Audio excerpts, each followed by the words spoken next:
Ya, Anda kembali di Apa Kabar Indonesia Pagi, pemirsa. Sebelum kita lanjutkan perbincangan kita juga akan ngecek nih di pasar-pasar ada di Jakarta dan juga Bandung. Apakah minyak kita ini masih beredar di pasaran? Sudah ada rekan kami, ada Rizka Sasabila di Jakarta dan Cepi Kurnia di Bandung, Jawa Barat. Kita ke Jakarta terlebih dahulu ya. Ada Rizka Sasabila. Rizka, bagaimana pantauan Anda? Masih ada nggak nih minyak kita? Masih ada nggak minyak kita yang beredar?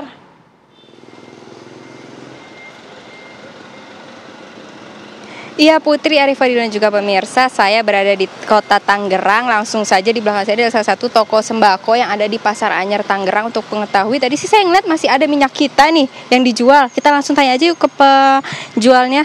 Selamat pagi Ibu. Boleh tanya-tanya sebentar Ibu?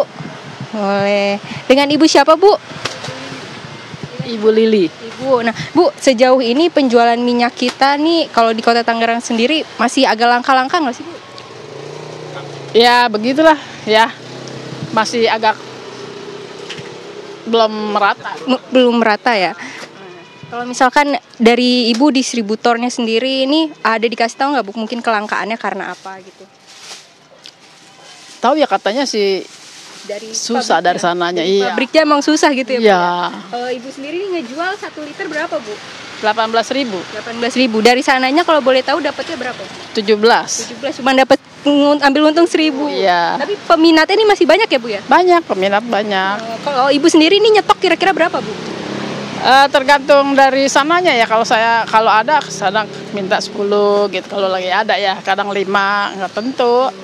Tapi ini kan lagi rame nih Bu tentang takaran minyak kita yang berbeda dari di kemasan. Tanggapan Ibu sebagai penjual gimana nih Bu? Apa ya? Ya ngikutin aja lah ya. Dirugikan gitu Bu ya? Iya. Dijual juga lebih jadinya kasihan kita ngebohongin. Iya, padahal saya mah beli apa adanya gitu. Oke, tapi sejauh ini masih banyak ya Bu? Ibu merasa dirugikan juga ya?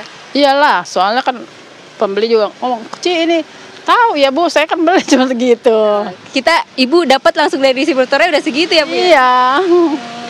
Tapi sejauh ini memang masih banyak yang cari ya Bu ya? Banyak. Oke, baik Ibu, terima kasih ya. Nah, Putri, Arifadil dan juga pemirsa, tadi itu memang masih agak sulit dicari, namun penjualannya ini memang masyarakat ini masih menjadi peminat, ya masih banyak peminatnya. Seperti itu, saya kembalikan ke Anda di studio. Baik, Rizka Sasabila dari pasar atau warung di Tangerang ya. Sekarang kita beralih ke Bandung. Cepi, kalau di Bandung sendiri bagaimana? Masih adakah peredaran minyak kita di sana?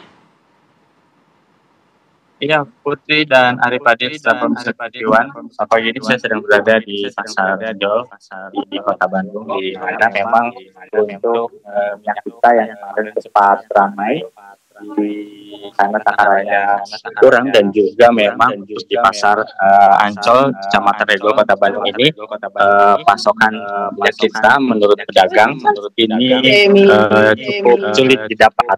Terlihat seperti yang gambar di layar kaca ini, hanya merek lain, dan meskipun ada beberapa saja merek minyak kita yang kemasan botol, dan ini yang kemarin sempat ramai karena takarannya berkurang. Baik, Putri dan Arifadil, kita tanyakan ke pedagang. Bu, maaf, dengan siapapun namanya? Bu Ruswati. Ya. Ini untuk minyak kita gimana nih? Ya, rada susah dapatnya. Ibu sendiri sejak kapan udah lama nggak dapat minyak kita? Ya, lumayan lama. Udah lama ya. Kan sekali-kali aja ada yang lewat nawarin COD-an dari. Tapi kalau untuk harganya sendiri kan kalau di harga eceran tertingginya 15.700. Ibu dapat yang mahal berarti dijualnya mahal lagi. Iya. Oh gitu. Dia standar segitu aja lah, antara 17. Oh gitu. Tapi sama di para pedagang juga sulit dapat ribu. Sakit sisi pengpulusan. Ibu kemarin kan sempat ramai juga nih, takarannya berkurang. Ada komplain nggak pembeli? Ya, ada komplain, tapi saya jelaskan karena memang dari sananya kemasannya demikian, jadi saya nggak bisa mana ya, jadi saya mengasih tahu memang isinya nggak pas, nggak sesuai. Ya, Arif Fadil dan Putri itulah salah satu pedagang yang menyatakan bahwa minyak kita di pasar Ancor, Kecamatan Regol, Kota Bandung ini pasokannya kurang dan memang ketika dapat pun itu harganya cukup tinggi sehingga dijual ke konsumen atau pembeli dengan harga di atas eceran tertinggi ya, Rp18.000. Begitu Arif Fadil dan Putri. Baik, Cepi dan juga Rizka Salsabila ya. Terima kasih. Saya ingin langsung ke DPR nih, Mas Rifki. Kalau kita melihat di lapangan, nanti kalau misalnya minyak kita ini kemudian dengan sporadis gitu ya, pemerintah menarik dulu sajalah gitu. Ujung-ujung tambah susah lagi nanti para UMKM gitu loh untuk mendapatkan hal tersebut.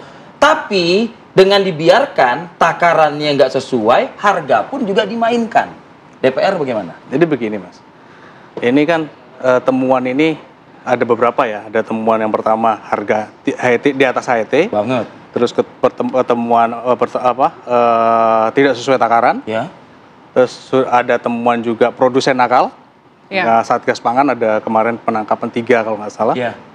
Nah, dan ini juga perlu didalami lagi.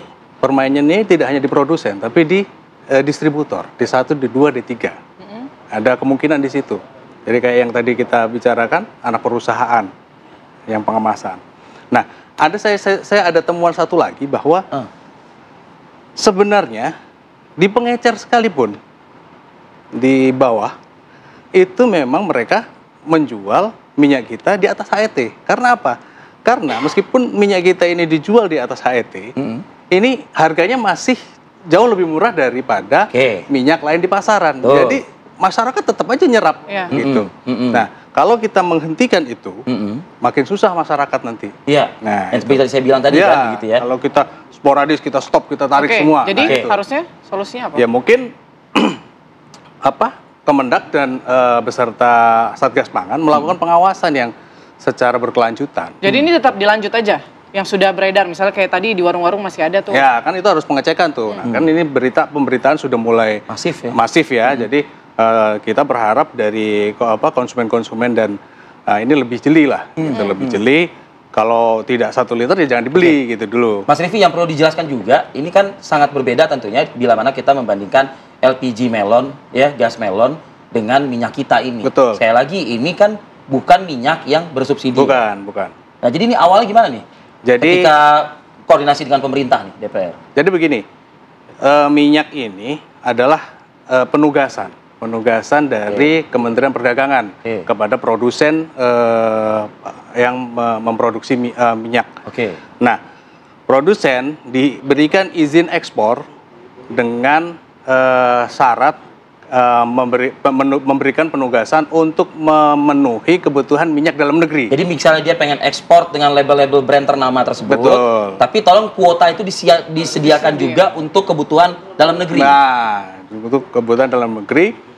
Dan saya belum ngerti detailnya perbandingan kuotanya ya yang harus diserap di dalam negeri atau diekspor. Dan harganya sudah ditentukan di dalam demo tersebut, namanya DPO, Domestic Price Obligation. Nah, itu sudah ditentukan oleh Kemendak. Jadi produsen ini harganya sekian, terus D1 sekian, D2 sekian, itu sudah sampai ke titik HET 15.700 itu sudah ditentukan oleh Kemendak. Ini kan syarat-syaratnya juga banyak ya untuk akhirnya bisa beredar begitu ya, mulai dari harga sudah ditentukan semuanya begitu. Tapi kok masih banyak ya perusahaan-perusahaan atau PT-PT ini yang nekat bahkan berulang gitu ya, berani untuk mengurangi takaran volume dari minyak ini. Apa kira-kira faktor yang membuat mereka tuh seakan-akan ya tutup mata gitu kan? Ya, yang pertama memang mungkin karena kita juga harus mengevaluasi apakah HET ini juga fair buat mereka ya, perlu dihitung ulang. Yang kedua, pengawasan yang tidak berkelanjutan. Jadi kasus ini kan sudah berkepanjangan sebenarnya. Ini kasus yang berulang. Jadi kayak Kemendak ini memang saya melihat kurang serius untuk menangani ini. Jadi kayak kasus ini kayak permainan ini pencet balon. Jadi melendung di sini kita pencet, melendungnya sebelah kanan, nah, begitu. Jadi Nggak tuntas sih. mereka bergerak hanya ketika ada aduan-aduan dan temuan-temuan. Seperti saat ini. Seperti saat Viral ini. dulu. Tapi maintain controllingnya. Begitu. Betul. Nah, ini yang harus dilakukan secara berkelanjutan. Nah, DPR sebagai salah satu fungsinya kontrol, bagaimana komunikasi dengan pemerintah terkait hal ini? Nah, gitu loh? kemarin tanggal 3, kebetulan tanggal 3 Maret kami ada RDP dengan Kementerian Perdagangan dan kami sudah mengangkat itu. Sebelum RDP itu kami anggota Komisi 6 ini melakukan survei di dapil masing-masing. Karena kita pengen tahu nih harga komoditas pada saat Ramadan ini bagaimana dan laporannya naik dan kami mendapatkan laporan HET minyak kita masih di atas. Tuh kan. Ada atas HET gitu. Padahal sudah berjalan 8 bulan lalu. Di atas HET. Dievaluasi nggak sih? Apanya? Iya. Yang sudah 8 bulan lalu ini. Gitu. Nah makanya itu kita sudah minta ke Kemendak untuk ini harus ini terus pelaporan di daerah bagaimana Satgas Pangannya ini gitu. Nah memang Kemendak juga tidak bisa sendirian. Satgas Pangan ini harus melibatkan kepolisian, melibatkan pertanian begitu. Nah regulasi Satgas Pangan ini memang kadang-kadang berbeda di setiap daerah karena ini kan di setiap kabupaten antar dinas gitu. Nah, ini yang harus diformulasikan agar Satgas Pangan ini bisa melakukan pengawasan secara berkelanjutan. Nah, kami kalau memang ini diperlukan, kami juga pengen memanggil kembali Kementerian Perdagangan, dalam hal ini Menteri Perdagangan. Saya rasa harus, Mas Rifki. Ya, untuk bagaimana memformulasikan roadmap, roadmap pengawasan dan Monef juga. Jadi tidak hanya roadmap, jadi monitoring terus. Jadi berkelanjutan. Jangan ketika ada kasus baru rame, ketika kasus baru rame. Ini sudah berkelanjutan soalnya. Oke, baik. Monitoring dan juga tindakan tegas pastinya. Betul, Karena nggak hanya satu perusahaan, 1, 2, atau 3 tersangka mungkin yang ini pasti banyak melibatkan banyak pihak begitu ya. Tapi nanti kita bahas ya usai jeda berikut. Kami masih akan kembali pemirsa sesaat lagi. Tetap bersama kami.